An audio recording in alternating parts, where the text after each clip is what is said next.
사도행전 5장 17절에서 32절입니다. 대제사장과 그와 함께 있는 사람 즉 사두개인의 당파가 다 마음의 시기가 가득하여 일어나서 사도들을 잡아다가 옥에 가두었더니 주의 사자가 밤에 옥문을 열고 끌어내어 이르되 가서 성전에 서서 이 생명의 말씀을 다 백성에게 말하라 하매 그들이 듣고 새벽에 성전에 들어가서 가르치더니 대제사장과 그와 함께 있는 사람들이 와서 공회와 이스라엘 족속의 원로들을 다 모으고 사람을 옥에 보내어 사도들을 잡아오라 하니 부하들이 가서 옥에서 사도들을 보지 못하고 돌아와 이르되 우리가 보니 옥은 든든하게 잠기고 지키는 사람들이 문에 서 있되 문을 열고 본즉 그 안에는 한 사람도 없더이다 하더니 성전 맡은 자와 제사장들이 이 말을 듣고 의혹하여 이 일이 어찌 될까 하더니 사람이 와서 알리되 보소서 옥에 가두었던 사람들이 성전에 서서 백성을 가르치더이다 하니 성전 맡은 자가 부하들과 같이 가서 그들을 잡아왔으나 강제로 못함은 백성들이 돌로 칠까 두려워함이더라. 그들을 끌어다가 공회 앞에 세우니 대제사장이 물어 이르되 우리가 이 이름으로 사람을 가르치지 말라고 언급하였으되 너희가 너희 가르침을 예루살렘에 가득하게 하니 이 사람의 피를 우리에게로 돌리고자 함이로다. 베드로와 사도들이 대답하여 이르되 사람보다 하나님께 순종하는 것이 마땅하니라. 너희가 나무에 달아 죽인 예수를 우리 조상의 하나님이 살리시고 이스라엘에게 회개함과 죄사함을 주시려고 그를 오른손으로 높이사 임금과 구주로 삼으셨느니라. 우리는 이 일의 증인이요 하나님이 자기에게 순종하는 사람들에게 주신 성령도 그러하니라 하더라. 아멘. 오늘 말씀은 옥문을 여신 성령입니다.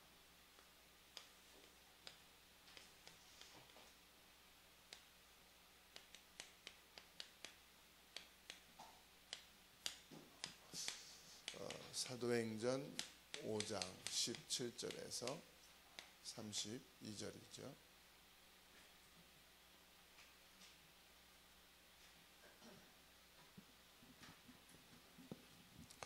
오늘 본문 말씀에 보게 되면은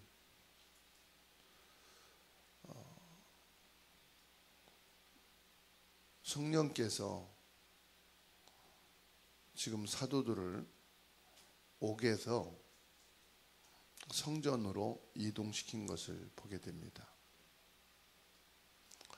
옥문은 굳게 잠겼는데 옥에 갇혀진 사도들을 성령께서 나오게 하셔갖고 성전에서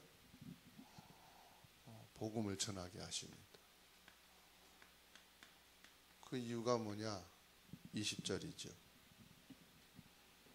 20절에 뭐라고 말씀하십니까? 가서 성전에 서서 이 생명의 말씀을 백성들에게 말하라. 하나님께서 지금 원하는 것은 생명의 말씀을 믿으라 이 말이죠. 그리고 이 생명의 말씀을 백성들로 하여금 듣게 해라. 우리는 신앙생활 하는데요, 이 영적인 것에 아주 민감해야 돼요. 왜냐하면은 우린 육을 가지고 있기 때문에 자연히 육으로 돌아가게 돼 있고 근본이 육신적인 삶을 추구하게 돼 있어요. 그래서 우리는 계속 이 영적인 부분에 민감하셔야 돼요. 성경에는 뭐라고 말씀하느냐? 믿음에 대해서 말씀하고 있거든요. 육신적인 것은 눈으로 보고 확인하면 되지만 영적인 부분은 믿음이 필요합니다. 히브리서 11장 1절에서 3절 말씀을 보세요.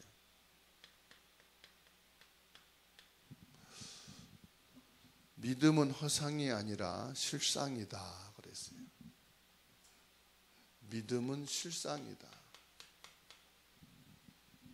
사실이다 이 말이죠. 믿음은 바라는 것들의 실상이요 보지 못하는 것들의 증거니라. 이 영적인 부분은요, 믿는 자에게 그 믿음의 증거가 나타난다 이 말씀이에요. 고린도 후서 4장 16절에서 18절 말씀입니다. 그러므로 우리가 낙심하지 아니하노니 겉사람은 후패하나 우리의 속은 날로 새롭도다. 우리의 잠시 발른 환난에 경한 것이 지극히 크고 영원한 영광에 중한 것을 우리에게 이루게 함이니 우리의 돌아보는 것은 보이는 것이 아니요 보이지 않는 것이니 보이는 것은 잠깐이요 보이지 않는 것은 영원하다. 눈에 보이는 것은 잠깐입니다. 사람이 육을 가지고 태어나서 천년 만년 영원히 사는 게 아니에요. 이 육은 기한이 지나면은 흙으로 가게 돼 있는데 우리 안에 하나님의 형상, 하나님의 생명은 영원한 것입니다. 그래서 우리는 눈에 보이지 않는 이 영원한 것에 민감해야 된다. 자, 사람에게는 뭐가 있어요? 사람에게는 정신이 있어요. 영혼이 있어요. 그런데 이건 눈에 보이지 않습니다. 눈에 보이지 않는다고 없는 게 아니에요. 하나님은 귀한 것들은 눈에 보이지 않게 싸매셨어요. 영혼이 우리 육을 떠나는 날 결국은 모든 인생이 끝나지요. 아무리 과학이 발전해도 정신과 영혼은 찍어낼 수가 없어요. 엑스레이가 아니라 MRI 그 어떤 첨단 장비로도 정신을 찍어낼 수가 없고요. 영혼을 찍어낼 수가 없어요. 그렇지만 분명히 뭐냐? 정신과 영혼은 존재합니다. 히브리서 11장 1절에 뭐라고 말씀합니까? 구원받은 하나님의 자녀의 눈에 보이는 것을 기준으로 하게 되면 실패하게 되는 거예요. 구원받은 하나님의 자녀가 눈에 보이는 것을 기준으로 살아간다, 계산한다, 신앙생활한다. 결국은 육과 함께 무너지고 끝이 오게 돼 있어요. 그래서 구원받은 하나님의 자녀는 눈에 안 보이는 것을 기준으로 하셔야 돼. 그게 뭐냐? 영적인 것을 기준으로 해야 돼요. 영적인 기준이 뭡니까? 하나님은 영이시니 그랬어요. 인간이 육신을 가지고 살지만은 영적인 것을 기준으로 살아야 된다. 그러면 그 영적 기준이 뭐냐? 하나님이다 이 말이에요. 이 영적 기준인 하나님을 기준으로 하지 않고 사탄, 마귀, 이 흑암의 기준으로 하기 때문에 망하는 거예요. 하나님을 영적 기준으로 세워진 자, 영적이라 이 말은 하나님, 성삼위 하나님이에요. 천군 천사예요. 눈에 보이지 않는 보좌의 축복이에요. 시 공간을 초월하는 하나님의 역사입니다. 이 영적인 기준으로 믿음을 가져야 된다. 공산주의는 전부 물질적으로 해석을 합니다. 그래서 공산주의 사상을 유물론주의 사상이라 그럽니다. 모든 것을 물질을 기준이에요. 그래서 사람도 물질의 기준입니다.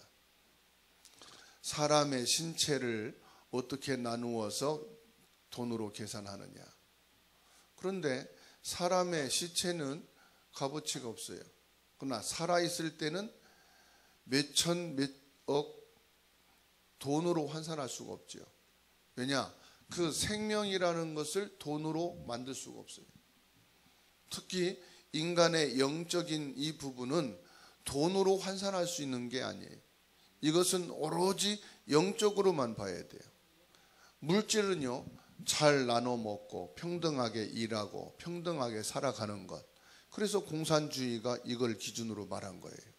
사람이 모든 일도 평등하게 배급을 해서 해라. 먹는 것도 평등하게 먹어라. 돈도 평등하게 사용하고 평등하게 써라. 이론과 추구하는 것은 아주 수준 높은 것이지만 이 모든 것이 가장 수준 낮은 육신을 기준으로 하는 거예요. 물질로 기준으로 하는 거예요. 그래서 공산주의는 망할 수밖에 없는 거예요. 왜죠? 인간 세계가 물질을 기준으로만 살 수 있는 게 아니고 인간은 영적인 기준으로 하나님이 창조하셨기 때문에 그렇습니다. 그래서 하나님을 모르면 저주와 재앙이 오게 되고요.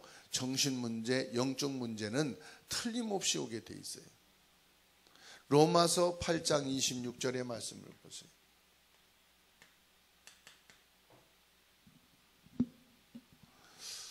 성령께서는 우리의 연약함을 아시고 기도하신다 그랬어요.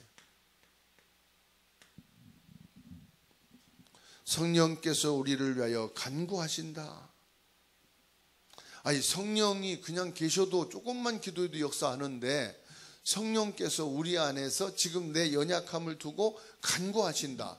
그래서 저와 여러분들이 예수 그리스도의 이름으로 조금만 기도해도요, 성령의 충만한 역사가, 바람 같은 불 같은 능력이 나타나고요. 조금만 저와 여러분들이 성령 충만하게 되면은 우리가 생각지 못했던 표적과 기사가 일어나게 됩니다. 그래서 정말로 구원받은 하나님의 사람이 내가 기도를 해야 되겠구나. 기도하면은 하나님은 반드시 응답하시겠구나. 이 사실이 믿어지는 그 순간 하나님께서는요, 응답을 주시기 시작하십니다. 그래서 절대로 여러분 낙심하거나 걱정할 필요가 없다는 사실이에요. 요한복음 14장 1절에 뭐라고 말씀합니까? 너희는 마음에 근심하지 말라 말씀하십니다. 베드로전서 5장 7절에 뭐라고 말씀합니까? 너희 모든 염려를 주께 맡겨라. 그러면서 빌립보서 4장 6절에서 7절에 말씀하십니다. 아무것도 염려하지 말고 모든 일에 기도와 간구로 감사함으로 하나님께 아뢰라. 그리하면 지각에 뛰어난 하나님의 평강이 너희 마음과 생각을 지키시리라. 여러분, 오늘 또 염려되어지는 게 있습니까? 걱정되는 게 있습니까? 그거를 하지 말라고 말씀합니다. 왜냐? 진짜로 영이신 하나님을 믿는다면 너희 그 모든 염려를 주님께 맡기라고 말씀합니다.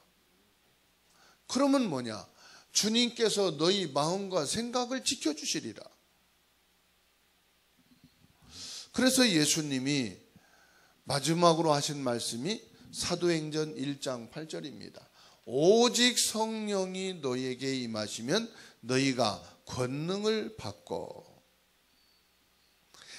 에레미야 33장 3절에서는 말씀하기는 크고 비밀을 행하시는 여호와께서 낙심되어 있는 에레미야에게 말씀하시기를 너는 내게 부르짖으라 내가 내게 응답하겠다 말씀하십니다.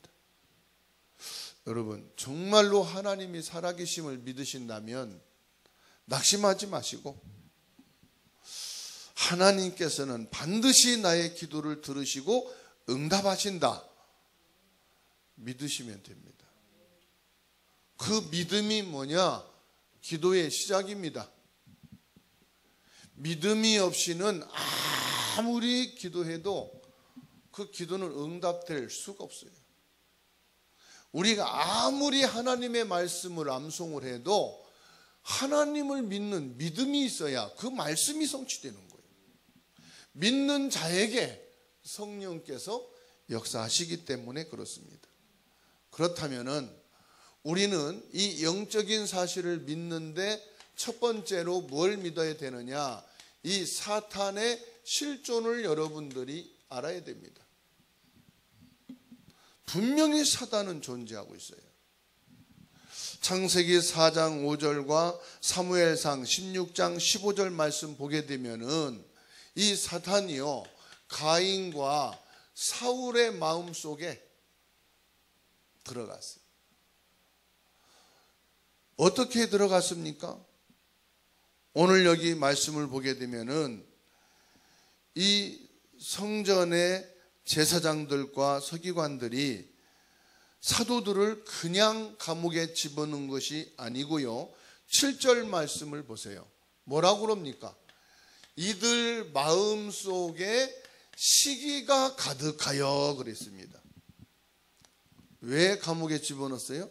표적과 기사들이 막 일어나고 소경이 눈을 뜨고 안진뱅이가 일어나고 많은 백성들이 예루살렘 교회에 모이지 않고 이들에게 모이니까 시기가 가득해서 뭐합니까? 사도들을 옥에 가둔 것처럼 이 가인이 아벨을 쳐 죽인 것이 뭡니까? 시기에서. 하나님은 아벨의 제단을 받으시고 왜 하나님께서는 나의 제물은 받지 않으시는가? 여기 안색이 변할 정도로 시기했다. 그리고 사울이 뭡니까? 다윗을 시기했어요. 그래서 5장 18절의 말씀을 보세요. 사도들을 잡아다가 옥에 가두니, 옥에 가뒀어요. 왜요? 시기했어요. 그런데 이 마음의 시기를 발동하게 하는 것이 누구냐? 사탄이다. 형제 간에, 성도 간에, 회사 간에 사람과의 관계 속에서 마음의 시기심을 집어넣고 악을 품게 하여서 범죄케 하는 것이 사탄이다 이 말이에요. 그래서 창세기 4장 5절에 가인이 몹시 분하여 안색이 변했다 그랬고요. 8절에 보면은 결국 가인이 그 아우 아벨을 쳐 죽이게 됐습니다. 사무엘상 16장 15절 말씀에도 악령이 사울을 번뇌케 했다. 여러분, 뭡니까? 영적인 사실을 모르면 결국은 어디로 가느냐? 육신적인 것으로 가게 됩니다. 아담과 하와가 무엇으로 유혹을 받아 넘어졌습니까? 먹는 것, 육신의 것 때문에 넘어졌다는 사실이에요. 하나님의 언약인 말씀, 영적인 사실을 믿었다면은 사단의 유혹을 너끈히 이길 수 있었겠지만 육신의 것에 넘어지고 말았어요. 영적인 사실을 알면 진짜 기도할 때 어마어마한 역사가 일어나요. 지금 내가 물질에 손해보는 것 같아도요, 정말로 영적인 사실을 알고 기도하는 자에게는 천배 만배의 축복을 하나님이 약속하셨다는 사실을 믿으시기 바랍니다. 그래서 사도행전 1장 8절에 오직 성령이 너희에게 임하시면 너희가 권능을 받는다. 무슨 말이냐? 영적인 사실을 알고 믿는 자가 되라 이 말씀이에요. 눈에 보이는 것만 좋아하는 사람은 뭐합니까? 이 의식주 이 사람입니다. 마가복음 3장 13절로 15절 말씀 보세요. 하나님께서 저와 여러분을 부르신 이유가 뭐냐? 부활하신 주님이 우리와 함께 있기 위하며 전도도 하며 귀신을 내어 쫓는 권세도 있게 하려 합니다. 이게 무슨 말씀이죠? 영적인 말씀이에요. 그러니까 사단은요, 처음부터 끝까지 뭐냐? 창세기 3장 1절에서 20절. 육신적인 것을 가지고 넘어뜨린다는 것을 아셔야 돼요. 예수님을 사역 이전에 찾아와서 시험한 마귀를 보세요. 돌로 떡을 만들어 먹어라. 육신적인 것이죠. 성전 높은 데 모시고 가서 뛰어내리라. 네 발이 돌에 부딪혀 상하지 않게 하겠다. 천하만국을 보이면서 내게 한 번만 경배하면 모든 것을 내게 주겠다. 뭘죠? 육신적인 것이에요. 그 예수님은 아시잖아요. 이 사단의 실존. 그만큼 사람은 이 육신적인 것에 연약하다. 어떤 사람도 육신적인 것에 넘어질 수 있다. 그래서 사단은 항상 뭐냐? 이 육신적인 것을 가지고 우리를 유혹하고 넘어뜨리려고 한다. 그러면 두 번째로 저와 여러분들이 알아야 될 것입니다. 사도행전 5장 28절을 보게 되면은요, 이르되 우리가 이 이름으로 우리를 가르치지 말라고 언급하였으되 너희가 너희 가르침을 예루살렘에 가득하게 하니 이 사람의 피를 우리에게 돌리고자 함이로라. 29절에 베드로와 사도들이 대답하여 이르되 사람보다 하나님께 순종하는 것이 마땅하니라. 이 사단은요, 예수 그리스도의 이름으로 아무것도 가르치지 말라. 사단이 제일로 싫어하는 거, 예수 그리스도의 이름입니다. 더 싫어하는 거, 예수의 이름은요, 선인 중에 한 사람이다, 4대 성인 중에 한 사람이다, 이렇게 만들어 놓고, 예수는 기독교 창시자다, 종교인으로 딱 구별해 놓고, 예수 이름은 그래도 불러요. 그런데 그리스도라는 말은 절대로 가르치지 못하게. 그리스도란 말은 유일한 거거든요. 원죄 해결한 제사장, 사단을 꺾은 참된 왕, 하나님 만나는 구원의 유일한 길, 그리스도를 말하면 이 사단은요, 발악을 해요. 그래서 그리스도를 싹 빼놓고 뭐냐? 예수는 기독교 창시자다. 예수는 기독교 종교인이다. 예수는 세계 성인 중에 4대 인물 한 중에 한 사람이다. 이렇게 딱 세워놓고요, 예수는 얘기하게 한다니까. 예수는 가르친다니까. 그래서 중들도 또 가짜 신부들도 여러 무당들도 기운동하는 사람들도 역사를 통해서 예수는 예를 하고 예수는 가르칩니다. 그런데 그리스도는 말을 못합니다. 싫어합니다. 그리스도는. 알지도 못하거니와 안다고 해도 그리스도는 쏙 뺍니다. 왜 그렇지요? 그리스도는 영적인 삼직을 가리키는 거예요. 그리스도는 메시아를 가리키는 거고 그리스도는 하나님을 가리키는 거예요. 그러니까 이 사단은요, 지금 28절 보세요.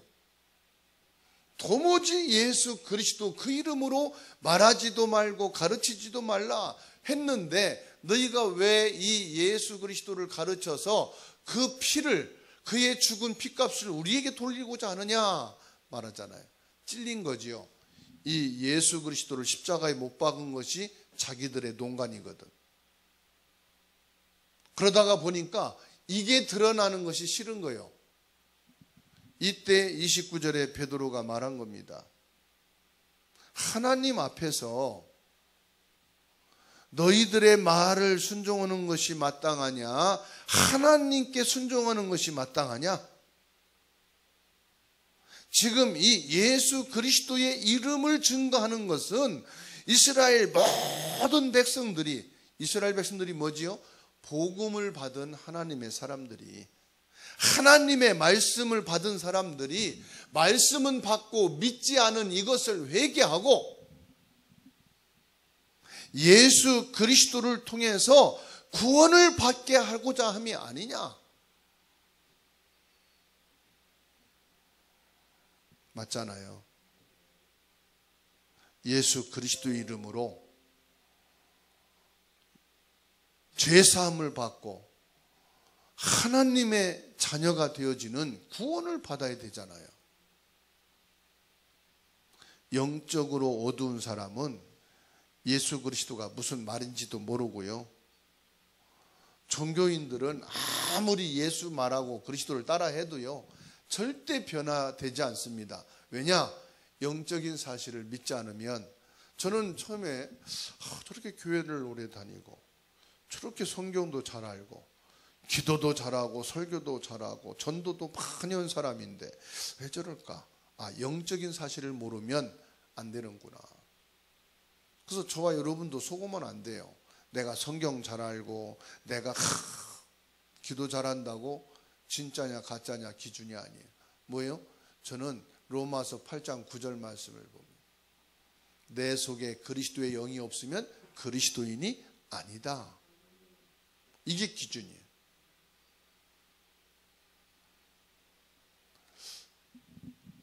영적인 사실을 모르면 결국은 사단에게 속아서 사단의 심부름하다가 죽습니다. 자, 성령께서 어떤 일을 하셨는가? 성령의 실존을 좀 보셔야 돼요. 사도행전 5장 19절 말씀을 보세요. 주의 천사가,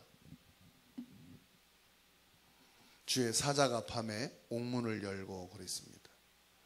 우리가 기도하고 있으면 예수님께서는 주의 사자를 보내시는 줄로 믿으시기 바랍니다. 출애굽기 4장 19절. 중요한 사건 때마다 모세가 위험한 현장에 가기 전에 주의 사자를 앞서 뒤에 보내신다고 말씀하셨습니다. 열왕기상 19장 1절에서 7절입니다. 엘리야가 쓰러져서 하나님 앞에 더 이상 할 수 없다고 말할 때 주의 천사를 보내서 물과 떡을 먹이시고 마사지를 해주어서 새 힘을 얻고 호렙산을 향해 사명을 감당하도록 걸어가게 하셨습니다. 열왕기하 19장 35절입니다. 히스기야 왕이 기도할 때 하나님께서는 주의 사자를 보내셔서 그날 밤에 아수르 군사 18만 5천 명을 조용히 죽였습니다. 다니엘 3장 8절에서 23절입니다. 사드락 메삭 아벳노고가 불 가운데 들어가기도 전에 먼저 주의 사자를 보내셔서 그 불 속에서 이 세 청년을 건지신 줄로 믿으시기 바랍니다. 기도 안 하는 사람은 왜 기도 안 하느냐? 기도해도 안 된다는 것을 믿기 때문에 기도 안 합니다. 기도하는 사람은 내가 기도하면 반드시 하나님이 받으시고 하나님이 성령으로 역사하신다는 것을 믿는 사람은 기도하게 되어 있습니다. 그래서 여러분 염려하지 마시고 염려할 시간에 기도하라는 것입니다. 우리가 기도하는 시간에 걱정할 필요가 없습니다. 하나님이 필요할 때 주의 사자들을 보내시는 줄로 믿으시기 바랍니다. 다니엘 6장 20절의 말씀을 보시기 바랍니다. 하나님의 종 다니엘아, 내가 항상 섬기는 내 하나님이 사자들에게서 능히 너를 구원하셨느냐 하니라. 우리가 바라보는 것은 육입니까 영입니까? 내가 육으로 갈 때에는 사단이 나를 잡고 미혹하여 넘어지게 하지만 영적인 사실을 믿고 기도할 때 주의 성령이 역사하시고 성령께서 주의 사자들을 파송하셔서 인도하시는 줄로 믿으시기 바랍니다. 그래서 오늘 19절에 옥문이 열렸습니다. 성령께서 영으로 역사하실 때 육신적인 일에도 기적이 나타난다는 사실이에요. 분명히 성령은 영이시고 주의 사자도 영이신데 이 성령께서 역사하실 때에 육신의 일에 능력으로 나타난다는 사실이에요. 그런데요, 우리가 육신적인 것에 치우쳐서 육신적으로만 가게 되면 사단이 역사하고 사단에게 잡혀서 끝나지만 우리가 영적인 사실을 믿고 영적으로 나갈 때 하나님의 성령은 지금 영적으로 우리 육신 가운데 영적인 일을 이루어 가신다는 사실이에요. 그러면 우리가 무엇을 믿어야 되느냐? 영적인 사실을 믿고 영적으로 나갈 때 육신의 일에도 성령이 역사하시는 일들이 일어나게 되어 있다는 사실입니다. 우리가 기도하면은 성령께서는 비상사역을 일으키신다 이 말이에요. 여러분 어려움이 있습니까? 성령께서 비상사역을 이루는 시간이 되기를 기도하시기 바랍니다. 성경을 보세요. 홍해가 갈라지고 요단이 갈라지고 여리고가 무너지는 것, 이게 뭐냐? 영적인 사실을 믿고 언약을 붙잡고 나갈 때 영적인 일이 육신에도 나타나는 기적이 일어났다 이 말입니다. 그래서 사도행전 5장 20절 보게 되면은 이 생명의 말씀을 다 백성들에게 말해라. 성전에 서서 뭐합니까? 이 육신의 일이 아니라 영적인 일. 영적인 일이 뭐냐? 생명의 말씀을 전하는 것이다. 우리는 생명의 말씀을 붙잡고 가는 거예요. 26절에 성전 맡은 자가 부하들과 같이 가서 그들을 잡아왔으나 강제로 못함은 백성들이 돌로 칠까 두려워함이라. 사람들을 겁을 내는 것은 육신적인 사람이에요. 영적인 사실을 믿는 사람은 하나님을 두려워합니다. 하나님께 순종하는 것이 맞느냐, 너희들의 말에 순종하는 것이 맞느냐, 너희가 판단하라. 진짜 하나님을 믿는다면 뭐라고 그랬죠? 그래, 내가 틀렸다면 하나님 말씀 듣고 따라야지. 그게 맞지 않습니까? 그럴지라도 내 말을 들어야 돼. 그건 사람의 기준. 육신을 믿는 사람들이. 그런데요, 백성들을 모아서 이 말씀을 듣게 했다. 사람들의 마음을 누가 움직이느냐? 하나님이시다 이 말이에요. 백성들이 성전에 모아 이 생명의 말씀을 듣게 했다. 성령께서 사람들의 마음을 움직이는 시간표가 오는 줄로 믿으시기 바랍니다. 그래서 성령의 바람이 일어나면, 성령의 불로 역사하게 되면은 어느 날 사람의 생각과 마음도 변하게 돼 있다. 사람의 마음을 얻으려고 사람들은 얼마나 많은 노력을 하고 희생을 하고 선물 공세를 합니까? 그때뿐이요. 그래서 옛날에 투표할 때 그랬잖아요. 선거운동할 때 밥 사주면은 밥 먹고 나서 저쪽 가서 찍는다고. 사람의 마음은요, 아무리 달래고 잘해주려고 해도 한계가 있어요. 그런데 아무리 불신앙하는 사람도요, 하나님을 중심으로 하나님 말씀을 믿고 따르려는 사람 볼 때 감동을 받아요. 사람의 마음을 위로하고 사람의 마음을 얻으려고 하는 사람들을 보면서요, 속으로 비웃습니다. 아유, 저런다고 되나 그럽니다. 진짜로 우리가 하나님이 그 마음을 움직이실 때 강도의 마음도 열린다는 사실이에요. 우리의 원수요, 우리의 진짜로 내 마음에 시기가 가득한 미움의 사람도 바꾸는 그 마음은 누가 하시느냐? 하나님이 하시는 거예요. 그래서 29절로 31절에 뭡니까? 하나님께서 뭘 주십니까? 말씀을 주시잖아요. 지금 베드로를 통해서 정확하게 말씀을 주십니다.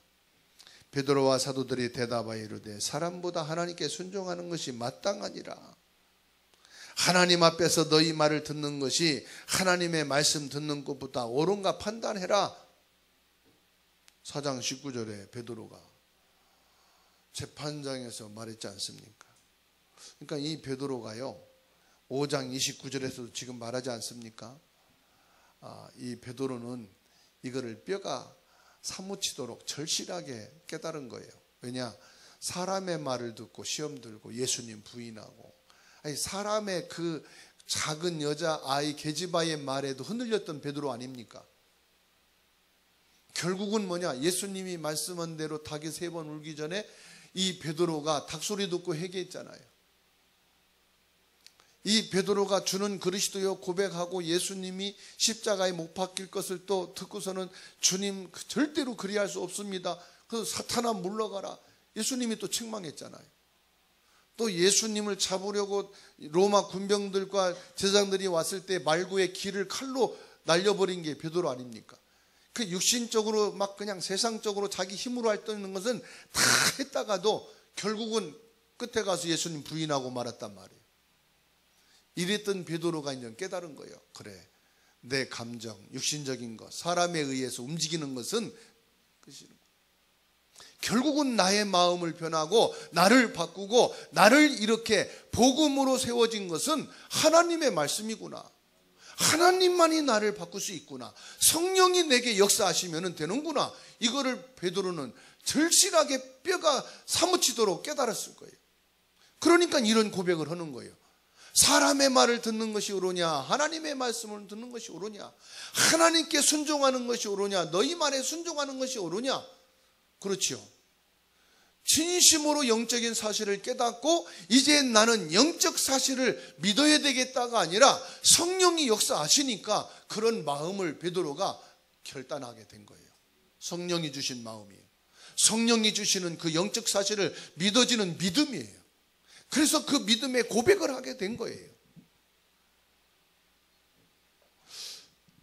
결국은 사도행전 5장 30절 31절 너희가 나무에 달아 죽인 예수를 우리 조상이 하나님이 살리시고 이스라엘에게 회개함과 죄사함을 주시려고 그들을 오른손으로 높이사 임금과 구주로 삼으셨느니라. 이건 베드로의 고백입니다. 이것은 하나님이 베드로에게 주시는 메시지입니다. 이건 설교가 아니라 현장에서 확인되어진 예수가 그리스도라는 복음을 확인된 증인의 메시지입니다.